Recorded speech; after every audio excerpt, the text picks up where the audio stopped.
Salut, bienvenue pour une nouvelle vidéo sur la chaîne. Tout d'abord, je tiens à souhaiter la bienvenue à tous les nouveaux, on est de plus en plus nombreux, ça me fait super plaisir. Merci à tous. Alors aujourd'hui, on se retrouve pour parler de carnet de croquis. Comme je le disais dans la vidéo dédiée au carnet de voyage, d'ailleurs si vous ne l'avez pas vu, je la remettrai dans le petit i, là ou là. Je n'avais pas beaucoup l'habitude de dessiner fréquemment, j'ai pas eu l'habitude de tenir des carnets de croquis et de m'exercer en fait au dessin. J'avais ce rapport un peu avec l'art, où l'art c'était le beau, l'art c'était le bien, l'art ça devait être important, et du coup je ne m'autorisais pas vraiment à me lâcher, quasiment jamais en fait. Et une des conclusions de la vidéo dédiée au carnet de voyage, c'est que j'avais envie de plus dessiner. Et alors peut-être que je suis née de la dernière pluie, mais j'ai pour ça trouvé un outil incroyable, et c'est les carnets de croquis. C'est un outil qui m'a longtemps fait peur, que je n'osais pas ouvrir, qui me mettait beaucoup de pression, et finalement, en apprenant à l'apprivoiser, je me suis rendu compte que le carnet de croquis est un outil incroyable, formidable, pour lutter contre deux choses avec lesquelles moi, personnellement, je me débat dans ma pratique artistique et dans ma vie de manière générale, et je pense que je ne suis pas la seule, je pense qu'on est nombreux.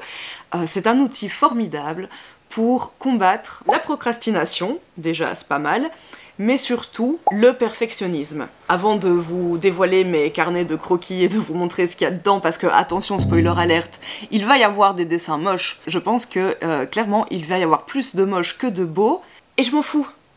Et c'est très bien. Et je vous invite à vous détacher également de vos productions dans vos carnets de croquis et à oser en parler, à oser les montrer, à oser les regarder, à oser y revenir, parce que ces dessins dans nos carnets de croquis, ils ont tellement de choses à nous apprendre.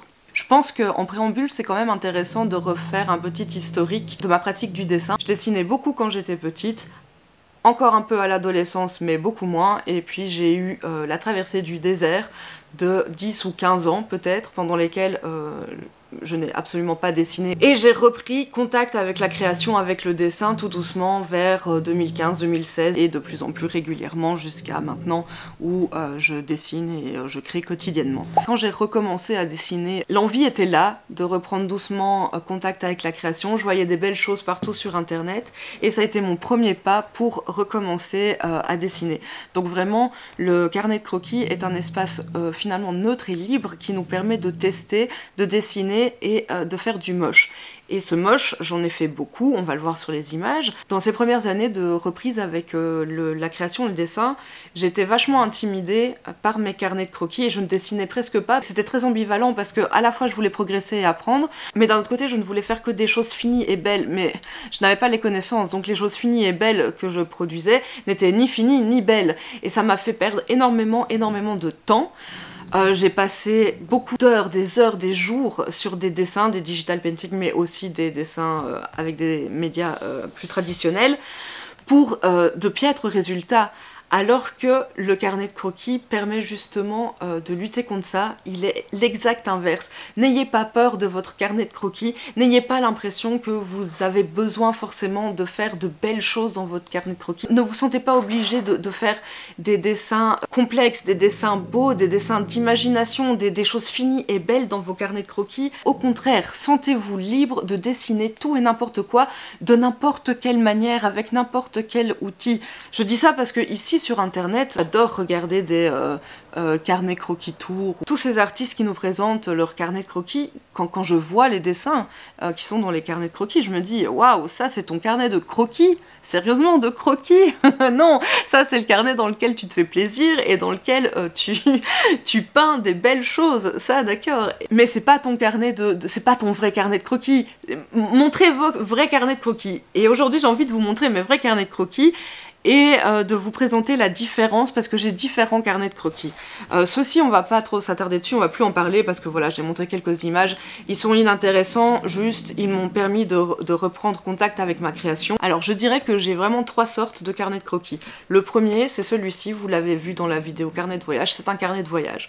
Je le mets dans les carnets de croquis parce que clairement ce ne sont pas des dessins finis, ce sont des dessins faits sur le vif. Je vous présente mon tout premier carnet de croquis. On peut câliner ces carnets de croquis avec les dessins moches à l'intérieur. Vous êtes moche, mais je vous aime.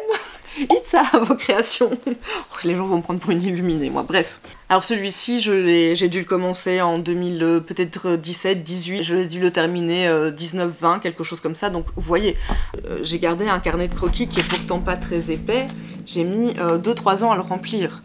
Et ça, ce serait mon premier conseil, mais ce conseil, vous le voyez dans toutes les vidéos de carnet de croquis, et pourtant, je vais le redire aussi parce que je pense qu'on l'entend, mais on ne l'applique pas. Donc, je vais le redire. Appliquez-le, faites-le, dessinez dans vos carnets de croquis, dessinez régulièrement dans vos carnets de croquis. Si vous pouvez, prenez 10 minutes, 15 minutes tous les jours pour dessiner. Le carnet de croquis est un outil formidable pour commencer sa journée et pour se mettre en action, pour se mettre au travail. Quel que soit votre travail, pour se réveiller, pour s'amener à la vie, les jours où moi je suis pas bien, les jours où je déprime, les jours où je suis dans le bad, les jours où j'ai envie de rien, ouvrir un carnet de croquis et juste dessiner n'importe quoi, la première photo que tu vois, le premier objet qui se présente sous tes yeux, ou juste laisser aller ta main sur ton carnet de croquis, ça te permet de te mettre en action et de te mettre en mouvement, et ça n'a pas de prix. Voilà pourquoi le carnet de croquis est un parfait outil anti-procrastination, c'est un super outil d'échauffement aussi. Des petits croquis rapides, des petites études rapides, et ben c'est génial pour te mettre en mouvement parce que tu seras déjà dans cette dynamique de création et en plus tu auras échauffé ton cerveau et ta main, tes mains, ton corps, ce avec quoi tu travailles. Voyez le carnet de croquis comme un outil au même titre que votre bic. Et pas comme une finalité en soi, pas comme une fin en soi, c'est vraiment un outil. Et je l'utilise de plusieurs manières. D'abord, il m'aide à poser des idées. Je vais faire des croquis rapides, je vais beaucoup écrire dans mes carnets de croquis des idées que j'ai dans mes rêves, par exemple, quand je dors et que j'ai des idées qui me viennent, des idées de thèmes que j'aimerais traiter en dessin, et je vais croquer par rapport à ça, je vais écrire par rapport à ça, je vais me renseigner par rapport à ça. C'est également un outil dans lequel je réalise des thumbnails quand j'en ai besoin, quand j'en ai envie, pour justement quand j'ai une idée de composition en tête, une idée de sujet en tête, que j'ai fait mes petites recherches, ben je vais faire des petits thumbnails, des recherches de compos, de couleurs dans le carnet de croquis. C'est vraiment un espace dédié et un outil pour ça. Et enfin, ma partie préférée du carnet de croquis, c'est un outil dans lequel je vais dessiner tout et n'importe quoi, dans lequel je vais essayer des techniques. Ce que j'adore faire dans mon carnet de croquis maintenant, je travaille directement au bic, à la peinture, au crayon coloré, quelque chose de plus ou moins indélébile, pour aller vite. Ça m'oblige en fait à me concentrer, ça m'oblige à faire avec ce qu'il y a sur le papier, et ça me permet de voir quels sont mes automatismes de dessin, quelles sont mes erreurs, et ce que je peux corriger dans le prochain dessin. Et le prochain dessin, il est dans 2 minutes, il n'est pas dans 3 jours, quand j'aurai fini de faire mon beau dessin qui sera dans mon carnet de croquis. Non, non, il est dans 2 minutes, dans 2 minutes, je me donne l'opportunité de réessayer, je me donne l'opportunité d'apprendre. Une chose très importante, et ça on l'entend aussi souvent, n'ayez pas peur de vous tromper, n'ayez pas peur d'échouer, n'ayez pas peur j'en reviens au dessin moche, n'ayez pas peur de rater, n'ayez pas peur d'expérimenter. Si vous gâchez une page, vous gâchez une page. Ce n'est pas grave, ce n'est qu'un carnet de croquis.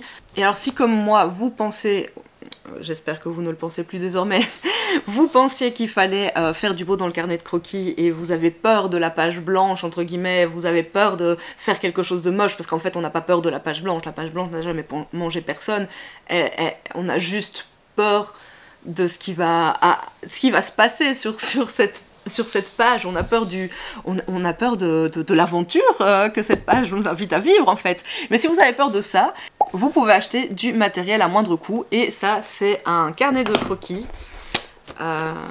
qui vient de chez Action.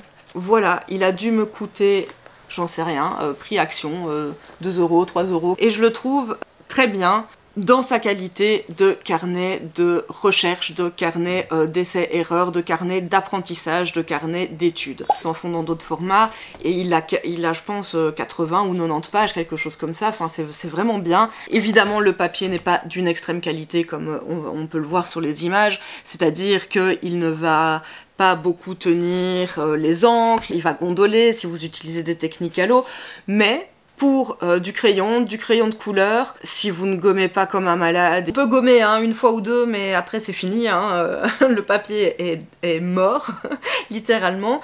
Mais pour du bic, pour de l'encre, pour voilà, des techniques sèches comme celle-là, il est vraiment bien, il permet voilà, de s'entraîner, comme on peut le voir sur les images. Moi je l'utilise vraiment comme ça, pour m'entraîner. C'est vraiment un outil de recherche et je pense que c'est un super outil pour développer son style. Premièrement, vous allez voir que dans vos carnets de croquis, vous allez toujours tourner autour plus ou moins des mêmes centres d'intérêt. Il y a des choses qui vont revenir. Par exemple, chez moi, la figure de la femme est beaucoup présente. J'aime beaucoup tout ce qui a trait au design à la mode. Donc on va voir du costume, on va voir des habits, on va voir beaucoup de choses aquatiques, on va voir des plantes, on va voir des poissons. Ça veut dire qu'il y a des choses qui vous intéressent là-dedans. Ça veut dire que ça va faire partie de votre univers artistique. Et du coup c'est génial parce que ce carnet de croquis va vous permettre de dessiner tout ça, de vous entraîner sur ces sujets que vous aimez, mais il va peut-être aussi également vous permettre d'explorer plus loin, de dire tiens, j'en sais rien, j'aime ce poisson, pourquoi? Ah tiens, c'est cette forme qui m'attire, ou c'est cette écaille qui m'attire, ah, comme propose internet, si je cherche ça, oh, un scarabée, oh, un pattern, oh, un vêtement en sequin par exemple, vous voyez? Et on peut comme ça élargir sa bibliothèque visuelle. C'est ça que j'aime aussi dans le fait de dessiner librement dans ce carnet de croquis au bic, c'est que je me prends pas la tête sur ce que je dessine, mon bras est léger, le mouvement est libre, il y a un trait de trop, il y a un trait de trop, c'est pas grave, il est là, on va faire avec. Et en même temps, j'enrichis ma bibliothèque visuelle et je travaille mon œil, je travaille tout ce qui va autour du design et de l'image et de la pratique du dessin. En revanche, évidemment, si vous utilisez du matériel moins cher et donc du papier de moins bonne qualité, évidemment, vos dessins, vos croquis vieilliront moins bien dans le temps. Certains dessins qui sont peut-être un peu plus jolis ne sont pas mis en valeur autant qu'ils auraient pu l'être sur un papier de meilleure qualité, mais j'ai envie de dire, ça fait partie du jeu et c'est pas grave. Et c'est pourquoi je vous encourage également à peut-être avoir un troisième carnet de croquis, un carnet sur du beau papier dans lequel vous allez peut-être prendre plus de temps pour faire des études rapides ou plus poussées, mais en tout cas plus justes, du travail sur lequel vous allez mettre plus d'intention pour vous faire également aussi en fait plaisir de temps en temps et avoir des beaux dessins de temps en temps, hors les œuvres que vous produisez en tant qu'œuvre finale. Et je pense qu'en fait tout est complémentaire. Si on veut s'améliorer globalement en tant que peintre, en tant que dessinateur, en tant que designer, en tant qu'artiste, je pense que c'est bien de travailler ces trois choses en même temps. Et enfin, parce que ça fait longtemps que je parle, en conclusion, je voudrais quand même dire que la pratique du carnet de croquis et le fait de dessiner régulièrement tous les jours si on peut, ça, franchement, ça permet de dépasser la peur fondamentale de dessiner et la peur de se tromper. Le perfectionnisme peut venir de là, la peur de mal faire, la peur de se tromper, la peur de ne pas avoir un beau résultat, la peur d'échouer, la pression du résultat. Tout ça, c'est des choses, en tout cas, avec lesquelles moi, je me suis longtemps débattue. Et en fait, il n'y a pas d'enjeu, c'est un dessin dans un carnet de croquis, il est beau, c'est cool, il est moche, t'en fais un suivant, juste maintenant là. Et fais-le parce que tu vas t'améliorer. Et je vous conseille aussi de garder vos carnets de croquis, parce que vous verrez que, un peu comme le carnet de voyage, vous aurez plaisir à revenir dedans pour voir votre évolution, bien sûr, mais aussi pour apprendre de comment vous avez évolué et comment vous pouvez évoluer plus vite et mieux maintenant. Je vous remercie d'être resté jusqu'ici, si c'est le cas, j'espère que ça vous a plu et que ça aura été intéressant. Et on peut lancer le hashtag montre tes croquis moches. Franchement, je vais mettre montre tes croquis moches. Je pense qu'il y en a besoin, il y a vraiment besoin de se décomplexer vis-à-vis de ça. Il faut ne pas en avoir honte et je pense que c'est important de les montrer à d'autres artistes ou tout simplement à d'autres personnes créatives qui ont cette flamme de créativité en elles et qui n'osent pas. On a tous commencé là, quel que soit notre niveau de dessin, on peut vraiment trouver du plaisir dans la pratique du carnet de croquis et ce, quel que soit le résultat de vos croquis. Merci à tous et je vous dis à bientôt dans une prochaine vidéo. Prenez grand soin de vous. Salut!